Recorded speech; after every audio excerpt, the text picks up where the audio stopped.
We got a newer Cummins in the shop. Another shop just put a flywheel in this because if you don't know, this has a dual mass flywheel in it.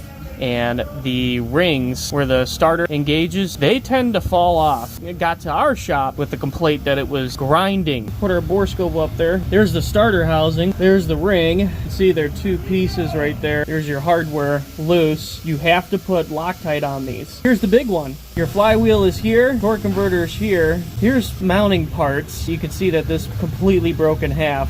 There's one of the flywheel bolts. So this thing is just racking in there. We're gonna need a torque converter, a new flywheel, and new hardware.